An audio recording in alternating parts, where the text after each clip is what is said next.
All right, so this is just We the People News. One more time at it, okay? Uh, so I'm gonna make a couple of videos. A lot of my grandbabies disappeared on me, but we need to actually start from the beginning sometimes. Regroup and find out how are we losing our rights, not just through the courts, okay? But where is this coming from of losing our rights, okay? And I think a good place is right here. Beginning. Ever wonder what happened to Bill after he became a law?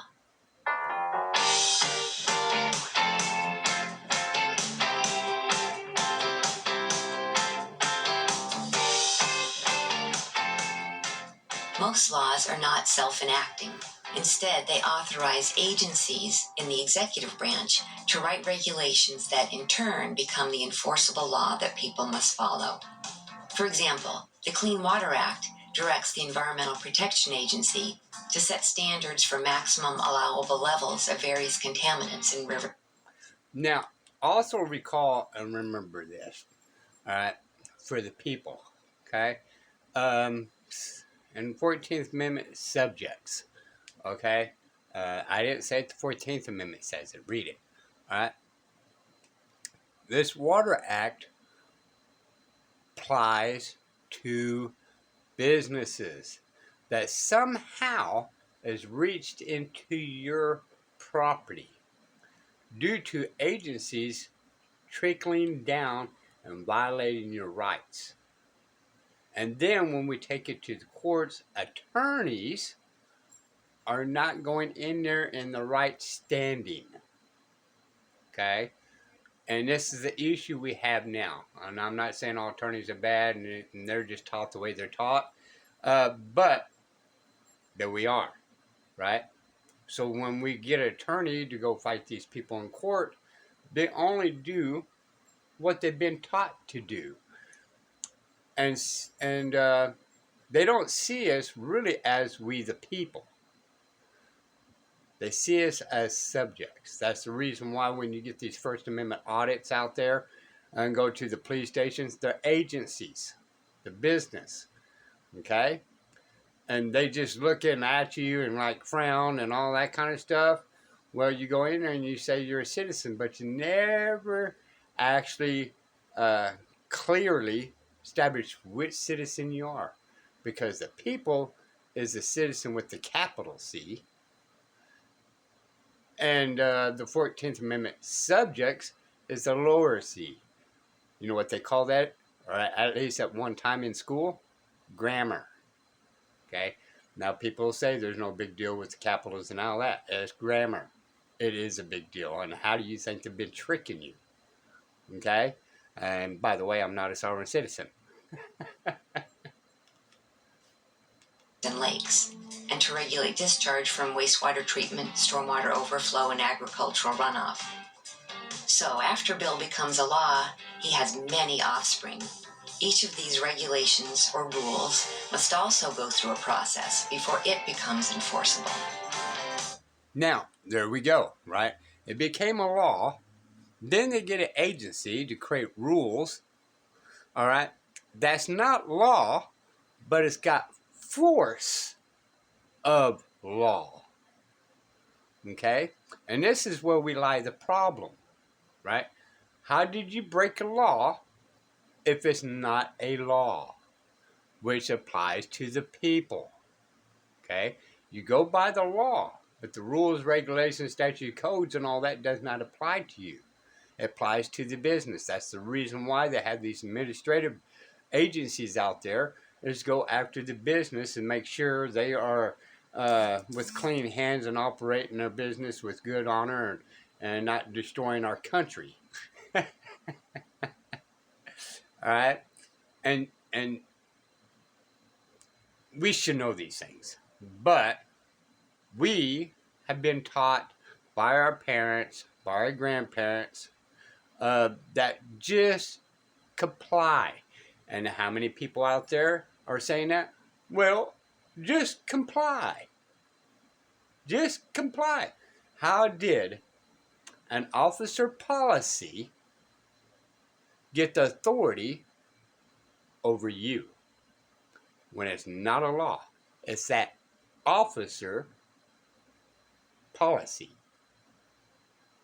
Who gave them the authority to create a policy to violate your rights? I'm just saying, y'all. Think about it. Unlike the process for Bill, it's mostly career staff and agencies, rather than elected officials.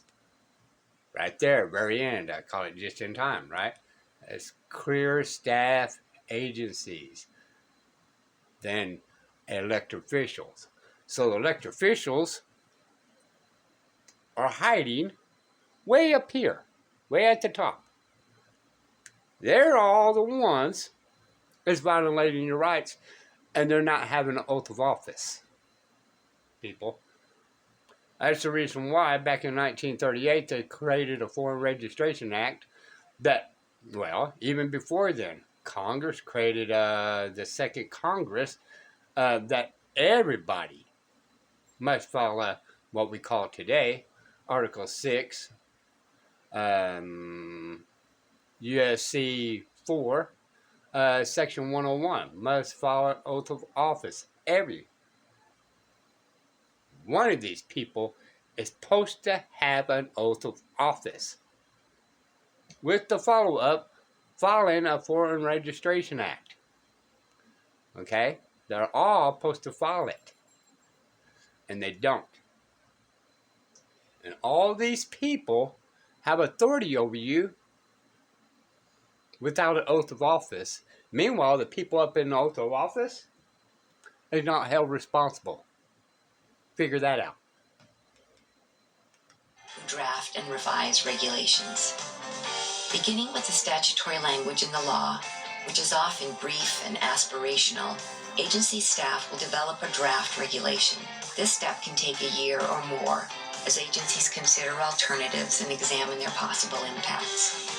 For rules expected to have impacts of $100 million or more in a year, presidents have required agencies to conduct a regulatory impact analysis that estimates both the expected benefits and expected costs of alternative approaches to meeting the statutory requirement. Now, there we go again. We've been misled. The president said, okay? Now, the president doesn't have all the authorities, just in certain deals, okay? Anything that has to do with foreign affairs or the military and all that. But Congress is all that. So really the FBI agency, all the president have to do is sign an executive order, dismantle it in 10 seconds. No more FBI agency. Same thing with a couple of other ones. Now I can't even think of them all. Come on. CIA, piece of paper, gone. Okay? A few of them within that time frame, right? Executive agency. But it doesn't have authority over all of them. Significant regulations are reviewed by the Office of Management and Budget along with a preamble explaining the rule and its justification. This review ensures that the rule is consistent with the President's policies and does not conflict with other agencies' action. There we go again, right? The President's policies. Not the Constitution, but the President's policies. And which one of the Supreme Courts is going to override the President when they actually have authority to say, hey, this is unconstitutional? You don't have authority to override, but it has authority to give them opinion, hey, this is unconstitutional and you cannot pass this. But I digress. When that interagency review is complete, the regulation is published as a proposal in the Federal Register, and the general public is invited to submit comments. Okay, and there we go, submit comments. right? And I'm going to go back into this, but I'm going to bring it up. We're not supposed to comment on it, people. This is a misleading thing too, as well. We are to petition. That is our First Amendment right. Read the First Amendment. To petition and our regress. Okay? Not a comment. Petition, regress of the particular whatever it may be. We're not doing it. So therefore, we may have a comment, but as a subject, they're going to ignore you. But as one of the people, petition has weight. Now you have to go through the whole process, going through court and all, take Congress into your private court.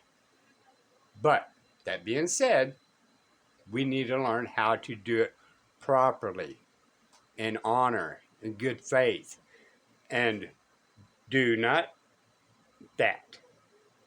That's a no-no. Okay? You're hearsay. They don't care.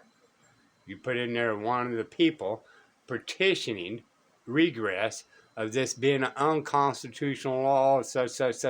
You got to go through the process. Same thing as if you was fighting in court or making a claim or something like that.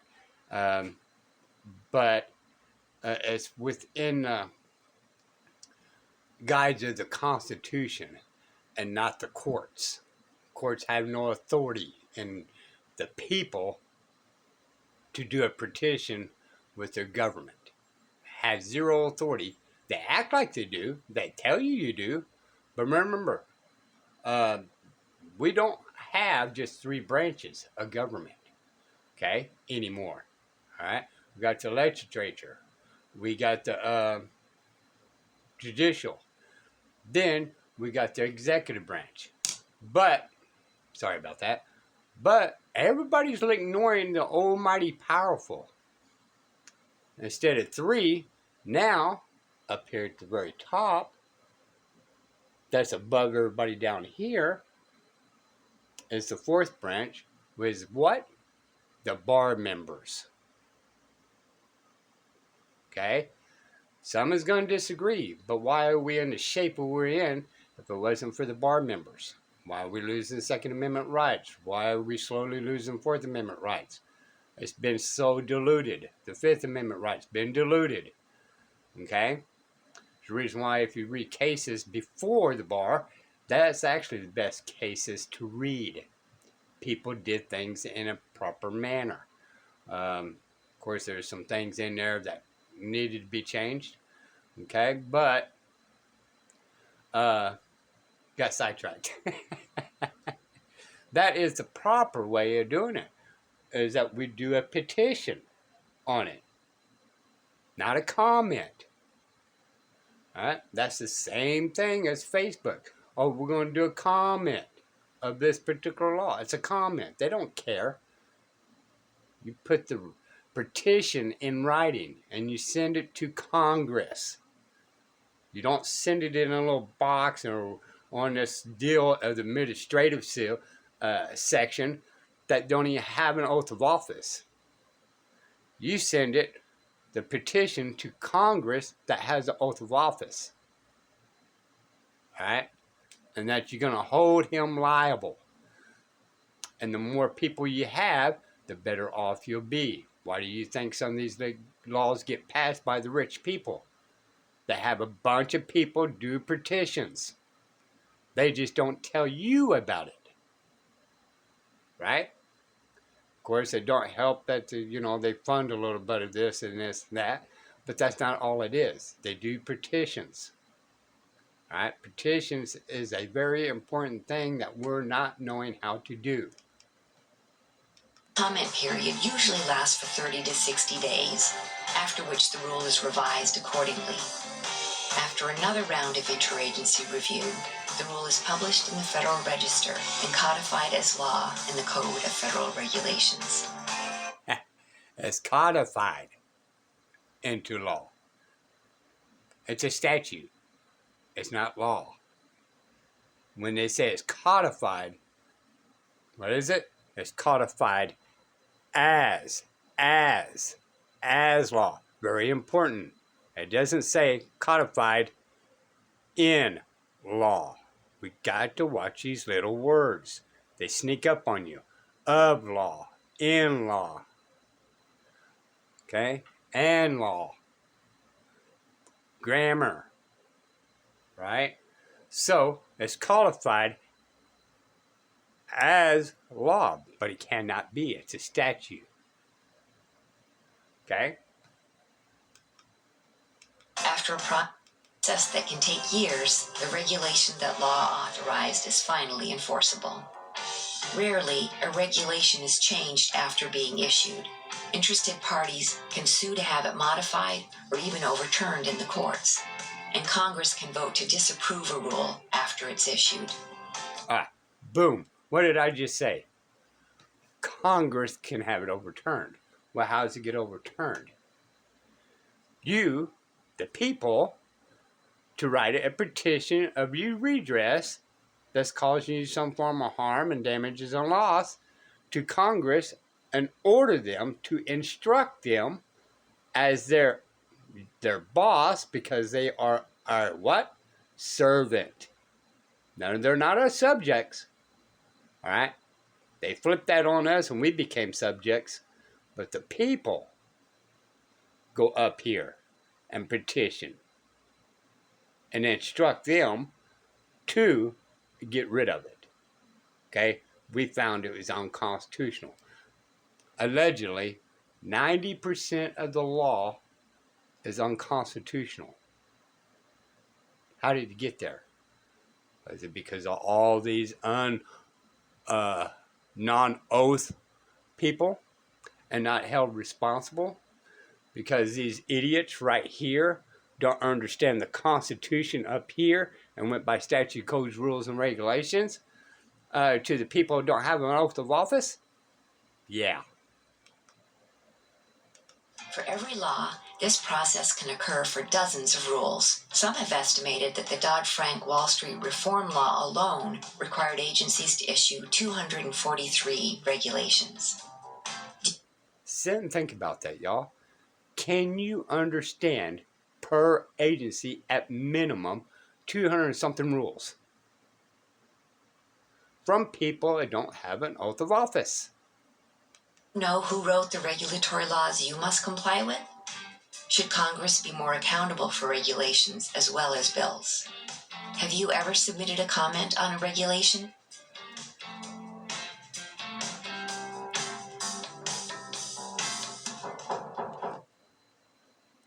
I might snap that back a little bit. Have you ever submitted a comment?